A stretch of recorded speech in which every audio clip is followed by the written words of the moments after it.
عن ابی امامۃ رضی اللہ تعالی عنہ قال قال رسول اللہ صلی اللہ تعالی علیہ وسلم علیکم بقیام اللیل فإنه دأب الصالحین قبلکم وهو قربة لکم إلی ربکم ومغفرة للسیئات ومنہاة عن الإثم او کما قال علیہ الصلاۃ والسلام رواہ الترمذی۔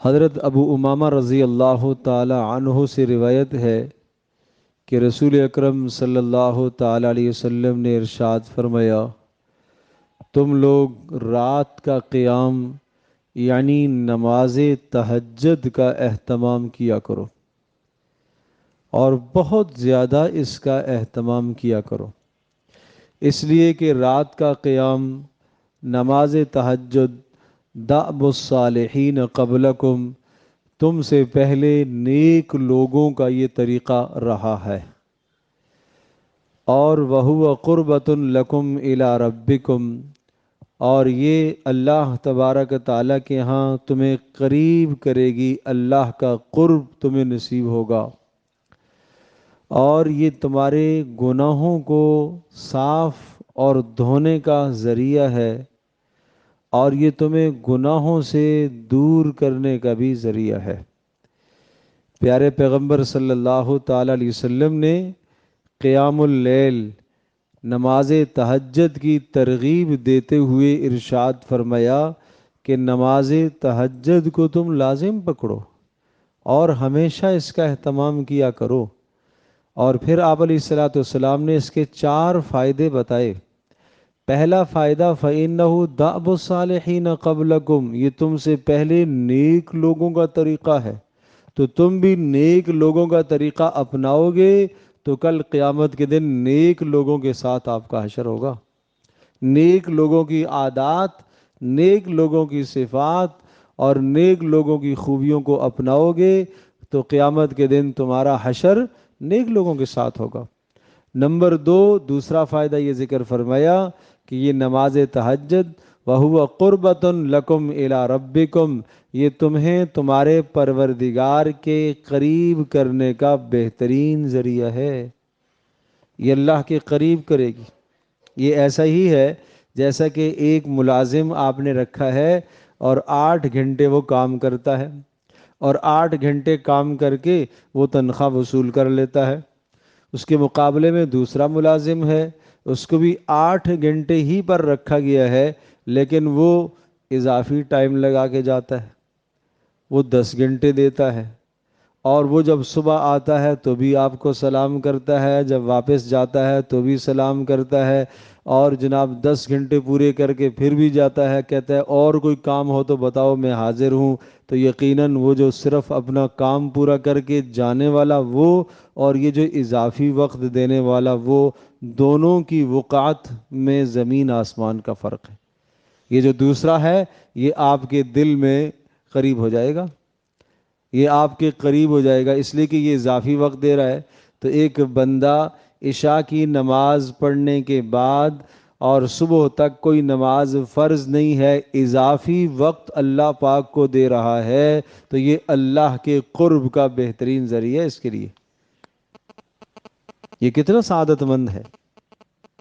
اور میرے عزیزو، سچی بات یہ ہے، سچی بات یہ ہے، سچی بات یہ ہے کہ اگر قیام اللیل نصیب نہیں ہوتا تو اپنی بد نصیبی ہے۔ اللہ نہیں چاہتا تمہیں تنہا میں ملنا، اللہ نہیں چاہتا کہ تم تنہا میں ملو اللہ سے۔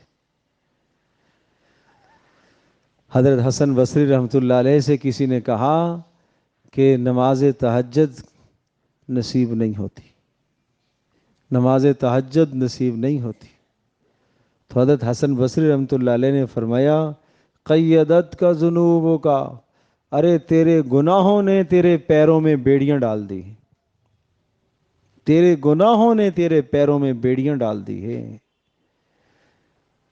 ایک وہ آدمی کہ جس کو آپ نے یہ کہہ رکھا ہے سب کے ساتھ آیا کرو، اکیلے میں تمہیں وقت نہیں دیتا ہوں، اور ایک وہ آدمی جس کو آپ نے اکیلے میں وقت دیا اور اکیلے میں آپ اس سے ملاقات کریں، اس سے خیر خبر پوچھیں، وہ آپ سے باتیں کرے، آپ اس سے باتیں کریں۔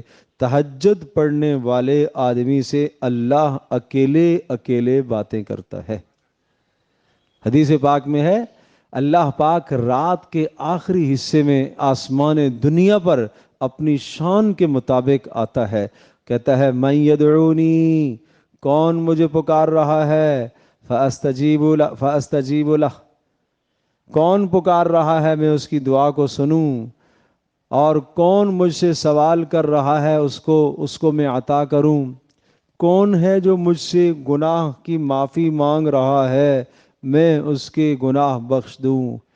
یہ نہیں فرمایا کون لوگ ہیں، کون شخص ہے، مجھ سے اکیلے میں کون ملنا چاہتا ہے۔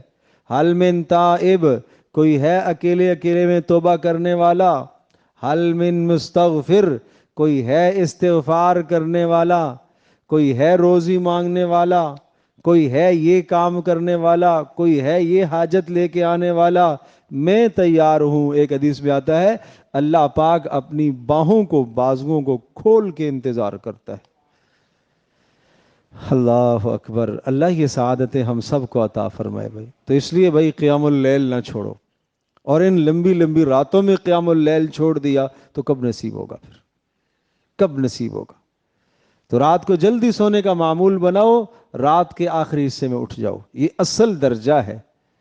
اور اگر یہ نہیں ہو سکے تو پھر رات سونے سے پہلے تھوڑا سا پڑھ لیا کرو بھائی، باوضو ہو کر 2 رکعتیں، 4 رکعتیں، 6 رکعتیں، جو سہولت سے ہو وہ پڑھ لیا کرو۔ ایک حدیث پاک میں آتا ہے کہ جو 10 آیات پڑھ لیتا ہے قیام اللیل میں، 10 آیتوں کے پڑھنے کا جو شخص اہتمام کرتا ہے رات کے قیام میں 10 آیتیں، اللہ اس کو غافل نہیں شمار کرتا۔ اور جو آدمی 100 آیتیں پڑھ لیتا ہے اللہ تبارک تعالیٰ اس کو لکھ دیتے ہیں کہ یہ اللہ کی بندگی کرنے والا، کتب من القانتین۔ اور ومن قام بألف آیات، جو رات کو 1000 آیتیں نماز تہجد میں پڑھتا ہے، کتب من المقنطرین، اس کو مقنطرین میں لکھا جائے۔ مقنطرین بہت زیادہ اجر پانے والے، ڈھیروں کے حساب سے اجر پانے والا۔ تو ہم کیوں محروم رہیں؟ اس لیے رسول اللہ صلی اللہ تعالی وسلم نے تہجد کی فضیلت اور فوائد بتاتے ہوئے ارشاد فرمایا قربۃ لکم الی ربکم، یہ تمہیں تمہارے رب کے قریب کرنے کا ذریعہ ہے۔ اور نمبر 3 فرمایا ومغفرۃ للسیئات، اس سے تمہارے گناہ معاف ہوں گے، دن کے گناہ دھلیں گے۔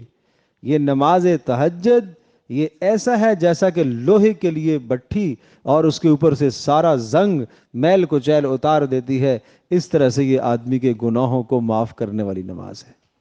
اس سے گناہ دھلتے ہیں آدمی کے، اس سے گناہ صاف ہوتے ہیں۔ دن کی نماز مسجد میں آ کے پڑھ رہا ہے، ریاکاری بھی ہے، دکھلاوا بھی ہے، لوگوں نے دیکھا نماز پڑھ رہا ہے تو پتہ نہیں، پھر آدمی اور اپنے اندر خشوع خضوع پیدا کرنے کی کوشش کرتا ہے، لوگ کہیں کہ نمازی ہے، یہ تو رات میں یہ ہے اور اس کا رب ہے بس۔ اور چوتھی فضیلت فرمائی ومنہات عن الاسم، اور گناہوں سے روکنے کا ذریعہ ہے، گناہوں سے روکنے کا ذریعہ، گناہوں سے روکنے کا مؤثر ترین ذریعہ وہ کیا ہے؟ رات کا قیام۔